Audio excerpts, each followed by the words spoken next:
share with you today a book that I have read some time ago, and I'm rereading it now.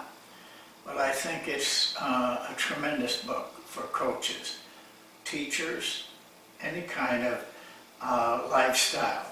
It's called When Pride Still Mattered. It's a biography of Vince Lombardi. And though Run to Daylight still is the book that I think is the greatest coaching book, this gives you an insight into a man that I think very few people know. It really shows him what he is and his great success, but how he struggled to get there. It'll make you wonder how anybody could get that done. Please take time to get this book because it's worth everything if you're serious about coaching. I entitled this Bring Your A Game because I think the subject I'm going to talk to you about is that important that you got to bring your best. And basically it centers around this. John Wooden always said that coaching is about teaching. Lombardi always said we are teachers first. We teach. And I think those are good words, though I'm a little reluctant to put so much emphasis on teaching or teachers. I think that what we do in coaching, and I think we do in anything, is facilitate learning. When we begin to say we are teachers, and I don't think Lombardi and Wooden meant this, but it's like saying we have some special skill.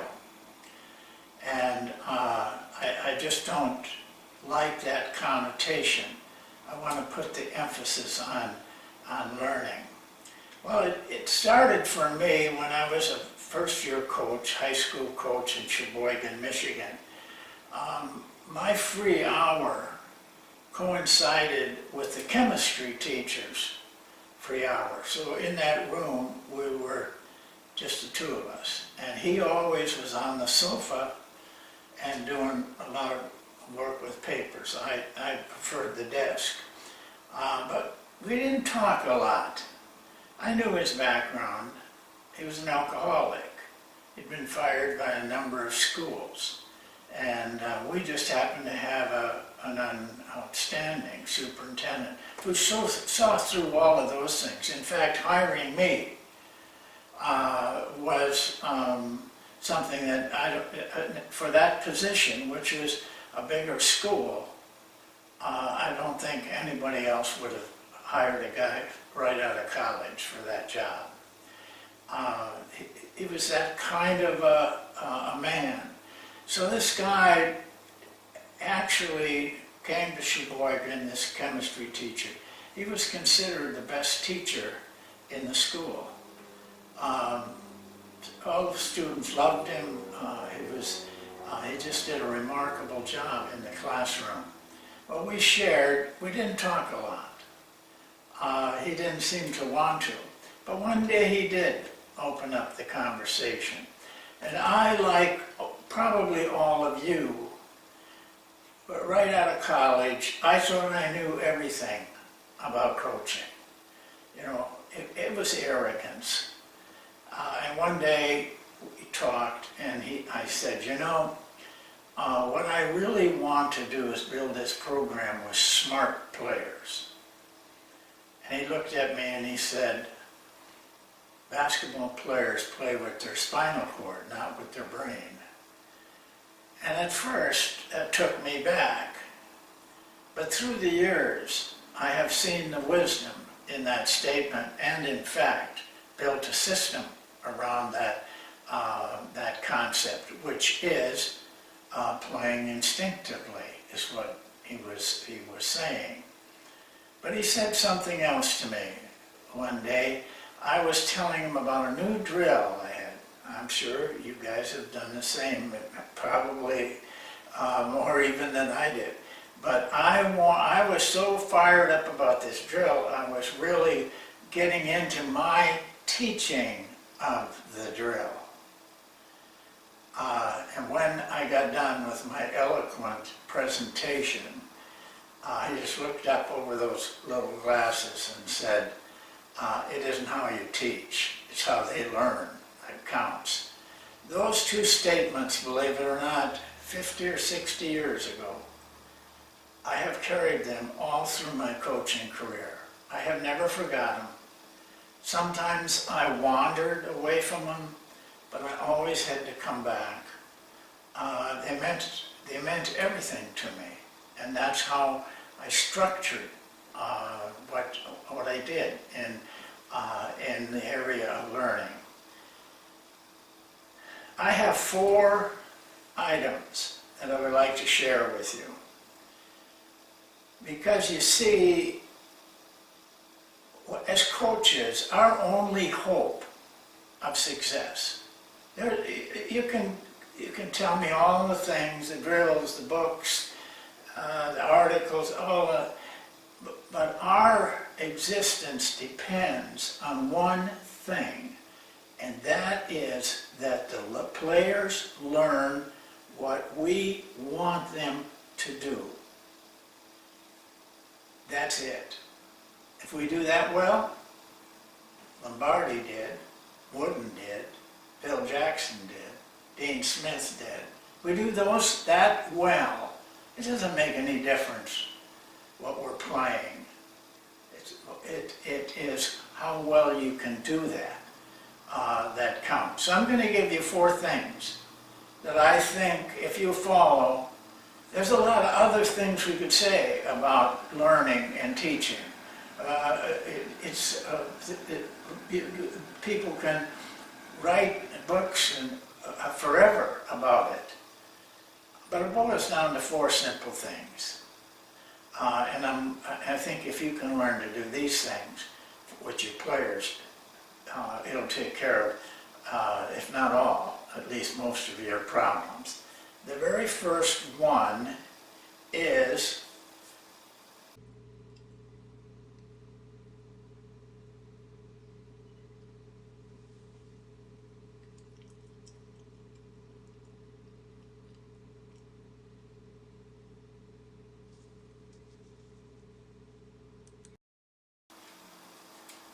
put yourself in the background is what I'm trying to say is take the ego out of this teaching thing.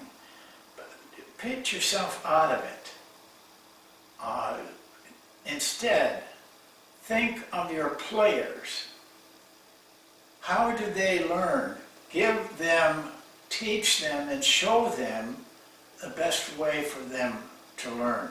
And that may mean even individually. Each one of those individuals are different. In the area, we all have to do is tell and show. It's a must. They got to know what a curl is, and then we got to show them what a curl is. But then it goes beyond telling and showing. But it's in the area of telling and showing that most coaches let ego enter in. And then they forget the rest of it. So I want you to be confident. It's very important that you are sure of what you're doing when you present to your players. Otherwise, you're going to lose them. They will, they're trained to be obedient. But that doesn't mean they're going through those things with a great deal of intensity and passion. That has to come from you. And but confidence is different than arrogance. Confidence is different than godlike. It's just that you have a warm feeling in your heart for what you are trying to give to your players is believing, first of all, in what you're teaching, then having intense knowledge of that. That will give you confidence. Don't try to wing it.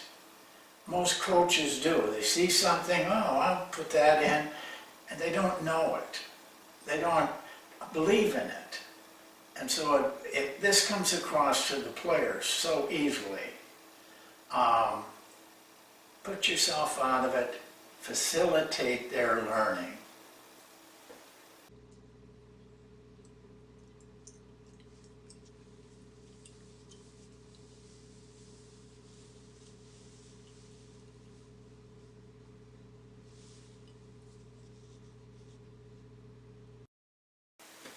Number 2, simplicity. That statement, by the way, keep it simple, stupid, was Lombardi's favorite expression. And he not only liked the expression, but he lived by it in his coaching. I look at it this way: do only what is necessary. Get rid of all the rest of the stuff. Get down to the meat of this thing. Get whatever you're putting across, an offense, a drill, or a scouting report, or whatever. Don't fill it up with a lot of extra things. Just tell it like it is. Minimize adding things to drills or offenses. It's so easy to do that, but then it just becomes confusing to the players. Do very little of that. Don't add much to a simple drill. Don't add anything to it, really.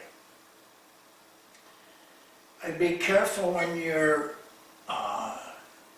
putting your offense in, or your defense, or a drill in, to avoid competition. Very easy for coaches to say, okay, give them some, first team to 2, doesn't have to do laps or whatever. When you give them competition, it's okay when they are very good at it and very experienced at it. But what competition does, it makes it easier for you because they're all hepped up and you like that feeling. But what they begin to do is think of a competition rather than the correct way of doing things. They're in a learning mode. Don't add to that. Don't add pressure to that competition is involved with. Reduce language. Even to the point that I don't talk to players much about communication between them. First of all, the coach has got to learn that you can't, you really put a burden on players if you're trying to coach them through things while they're playing, or scrimmaging, or running a drill. Using your voice to give them the steps or whatever is very difficult for a player. Now, you guys must have played, and you must have played sometime with a coach who did that. It's not easy. You really, what you learn to do as a player is just rule him out. You got to blank him out so you can focus on what you're doing. And I also feel that's true between players. I think that that's way overdone. I think that you should teach your players how to do things from vision and not have to use all this language, because every time a player back here says something to you, it breaks the focus you have on the job that you're trying to do. When they shot Osama bin Laden, that group of SEALs, they minimized language to one word here or there. That's how they could stay, coordinate, and do their job as well.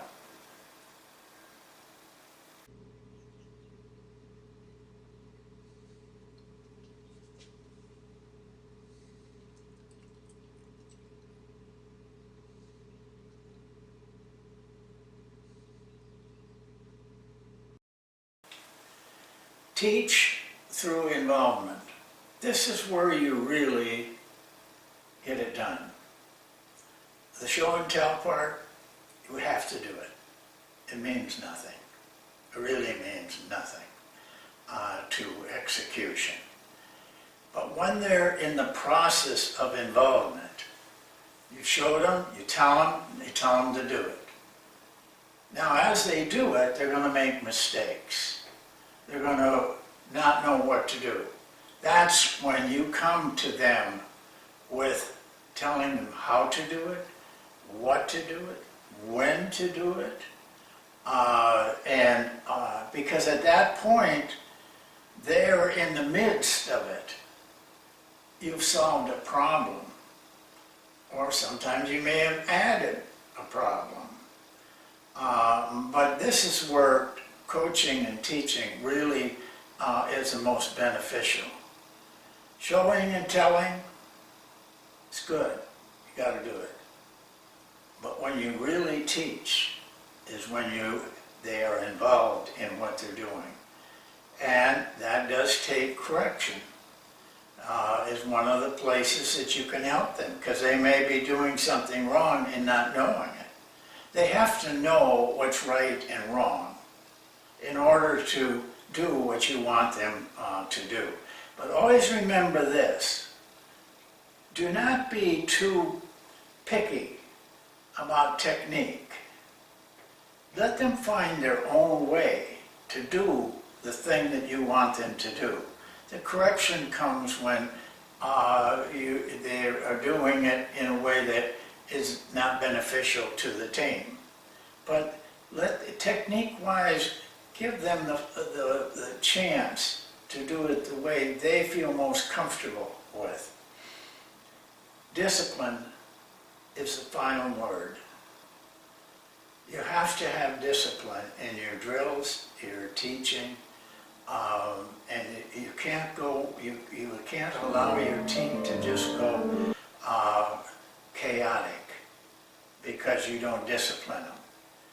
This is a great place while they're learning, while they're involved, is to teach them the discipline that is necessary in a game, so that you are working in a coordinated unit.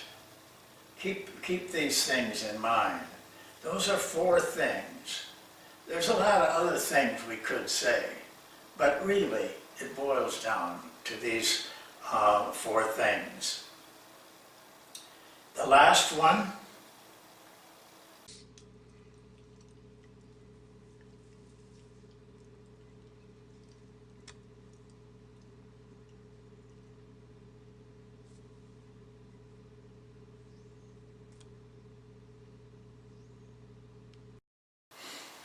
is repeat. The very, very essence of learning. Repeat endlessly. And by endlessly, I mean don't stop with 1 day or 2 days or 1 season. You repeat these things endlessly over and over again. That's how they learn. They will start to become very comfortable with it. They will do it quicker. They will do it surer through repetition. I don't need to say anything more about that. It's the end game. This is where you put it all together. It isn't today or tomorrow or a week from now. Your repetition goes on, and then they become instinctive, and then they can do things without thinking about it. Well, I hope you can get the message here that learning is very important, but you are the facilitator of learning. You teach, but they have to learn. That's the test.